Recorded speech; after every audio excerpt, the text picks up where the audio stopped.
They say pleasure is a gift, but what if it's a mask? What if the sweetness of chocolate, the warmth of laughter, the pull of the screen, or the thrill of desire are not ends in themselves, but disguises carefully stitched together to conceal something older, more wounded, and far more desperate?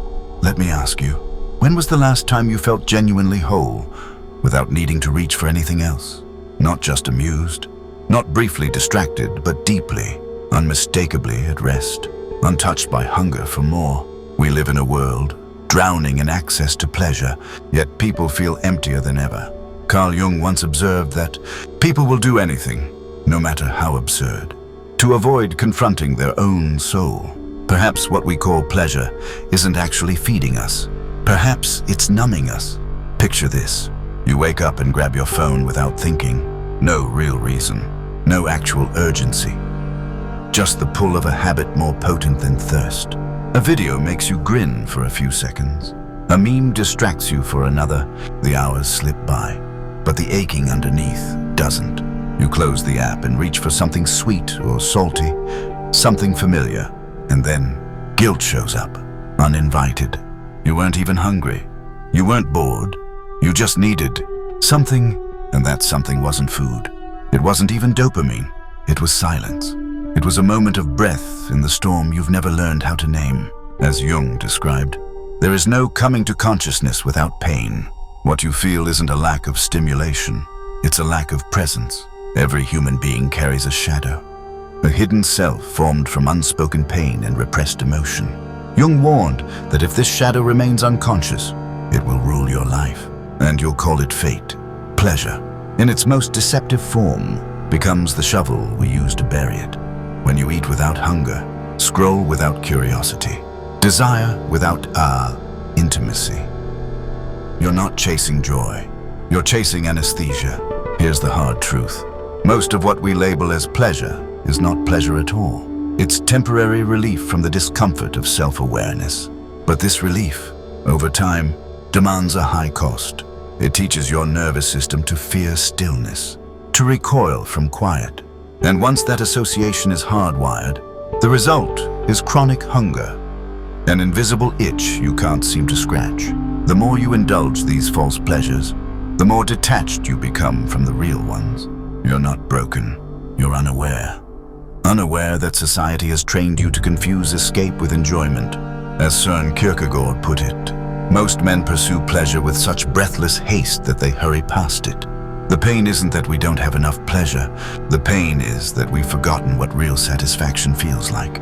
And so we reach again, faster, louder, brighter, hoping that one day the noise will fill the silence inside. Let me take you deeper. Picture yourself at 6 years old.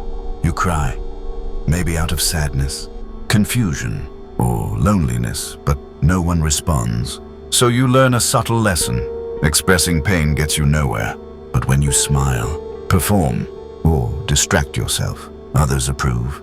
That praise, that small flicker of connection, becomes the reward. And from that moment on, you begin to suppress the ache and amplify the act. Years pass. The child grows into an adult whose wounds have gone underground, but the need remains.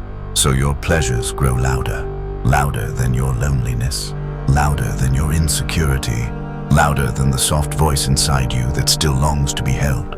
You become fluent in distraction without ever realizing it.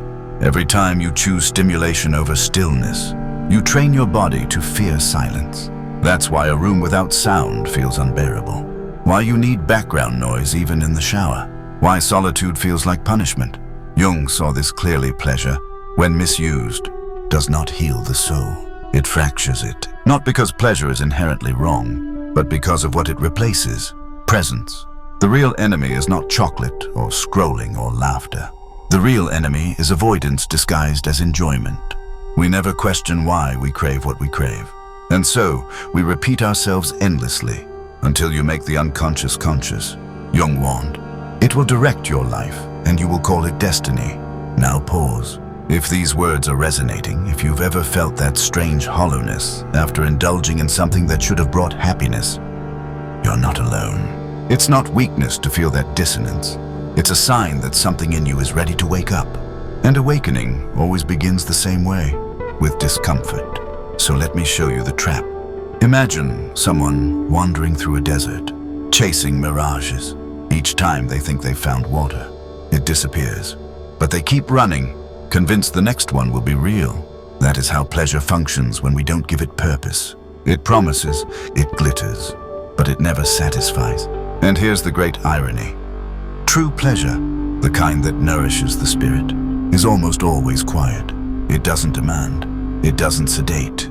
It doesn't erase you. It expands you. You find it in long, honest conversations, in completing something that once frightened you, in waking up and realizing you are no longer enslaved by the very thing that once ruled you.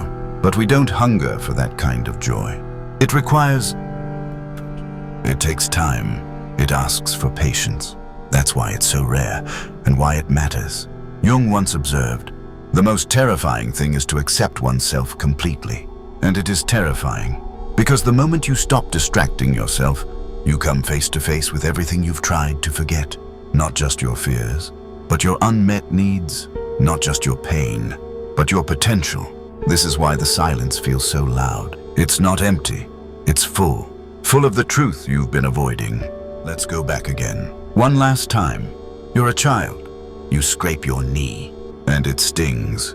You cry. But before the pain even finishes forming words, someone interrupts. Don't cry. Have a cookie. Or look, a cartoon. That moment, though brief, brands your nervous system. Pain is to be silenced. Feeling is weakness. And the solution? Distraction. You didn't just receive sugar or a screen, you received a message. Comfort is more acceptable than honesty. And that message followed you. It grew with you. Now, whenever life whispers something hard, your reflex is noise. Pleasure becomes your interpreter, your translator, your mask. It tells the world, I'm okay, when inside, you're anything but. Over time, every time you reach for stimulation instead of introspection, you drift further from your own center. You trade intimacy with your inner world for the safety of surface-level satisfaction. Jung warned us of this dynamic, saying, your vision will become clear only when you can look into your own heart. Who looks outside, dreams.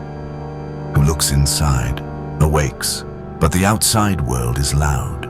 The scroll, the buzz, the binge. They scream so you don't have to listen. To what? To the ache beneath the habits, to the craving for meaning, to the primal wound of being unseen. Here's a question most never ask. Have you ever felt guilty after indulging in pleasure? After staying up for just one more episode? After reaching out to someone you shouldn't? After buying what you didn't need? Eating what you weren't hungry for? That guilt doesn't come from sin. It comes from misalignment. A quiet part of you knows the difference between being fed and being distracted. But in a culture addicted to numbing, that kind of knowing is easily buried. That's why so many people misunderstand shadow work. They think it's about becoming edgy or dark. But true shadow work is about noticing the moments you trade truth for relief. And choosing, even quietly, to stop. Let me offer you a story. There was a man who couldn't stop chasing relationships. He called himself a romantic. He said he loved love. But every connection ended the same way. Intense, obsessive, crashing. He didn't love love. He loved escape. When he was alone, the silence became unbearable. So intimacy became a drug, not a bond. It wasn't that he was broken. It was that he had never been taught how to sit with himself. And when distraction replaces reflection, even the most beautiful things, love, touch, closeness become tools for avoidance. This isn't a rare story. It's the silent story behind millions of lives. People confusing longing with love, confusing scrolling with joy, confusing numbing with healing. The problem isn't that these pleasures exist. The problem is we don't examine why we need them. We treat them as answers when they're really just questions in disguise. Pleasure is not healing. Pleasure is not peace. Pleasure is not power. It is a tool. And when tools are misused, they become weapons turned inward. Now let's reverse the lens. Think about the last time you paused when you didn't send the message, didn't open the app, didn't indulge the craving. Instead, you breathed, you waited, and afterward, something subtle bloomed: pride, peace, perhaps even clarity. Because what you practiced wasn't restraint, it was self-trust. And self-trust is more intoxicating than any pleasure. When you trust yourself, you no longer seek control. You embody it, and in that moment, the craving loses its grip. You no longer consume to feel good. You choose what feels true. Imagine this. You step into a quiet room. No screens, no distractions, just you. And instead of panic, you feel something radical. Home. Not because everything outside is perfect, but because everything inside is finally still. That's what Jung meant by individuation. Not perfection, but integration. Becoming whole not by rejecting pleasure, but by understanding it. You begin to feel joy without reaching. You find silence not as emptiness, but as presence. You can sit with yourself and like who's there. That is the essence of healing. And you can't arrive there by chasing every high. You arrive there by lowering the volume of noise long enough to hear what's always been waiting underneath. What does this look like in practice? It's catching the reach before it becomes a reflex. It's asking, what am I avoiding? Instead of numbing the loneliness with sugar, sex, or scrolling, it's choosing the slow, sacred kind of pleasure, the kind that comes with effort, with presence, with depth.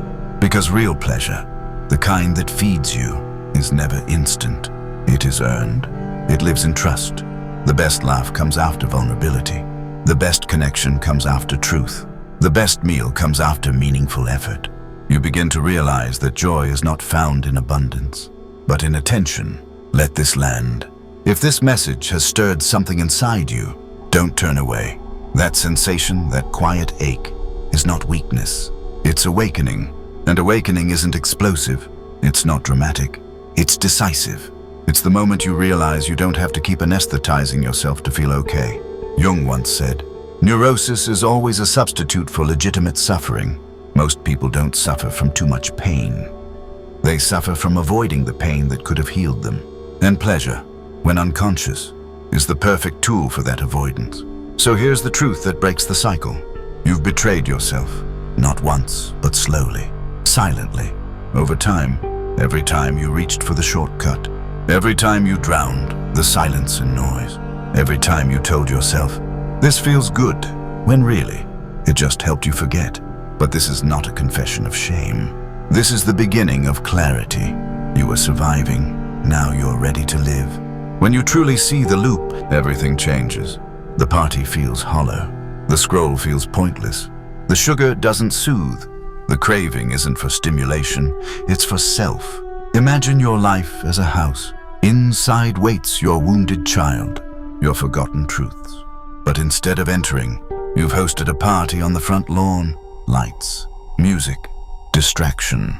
Healing is walking through the front door and saying, I'm here. Speak. That is the work. That is the rebellion. Because presence is the loudest answer in a world addicted to noise. You were told pleasure was the goal. That happiness meant feeling good, that freedom was indulgence. But freedom is not doing whatever you want. It's not needing to. True pleasure is sitting still and smiling, not because you're empty, but because you're finally full. And when that happens, people notice. They ask why you're different, why you move slower, why you're harder to provoke, harder to sell to. And they won't understand that your power came from the one thing they fear most. Presence, Jung said. The privilege of a lifetime is to become who you truly are. And who you are is not a seeker of empty highs. You are not a consumer of noise. You are not a slave to hunger. You are the one who chooses how to be fed. And meaning real. Enduring meaning is rarely comfortable, but it will nourish you in ways pleasure never could. So the next time the craving strikes, pause, not to deny it, not to shame it, but to ask, what do I truly need right now? That question changes everything. It breaks the spell. It hands you the pen. It returns you to yourself. You'll never look at pleasure the same way again. Not because it's wrong, but because now you see it. You'll still laugh, still love, still enjoy, but you'll do it with reverence. That awareness will guard your peace. It will sanctify your joy. It will make your silence golden. Because the pleasure you don't have to chase is the only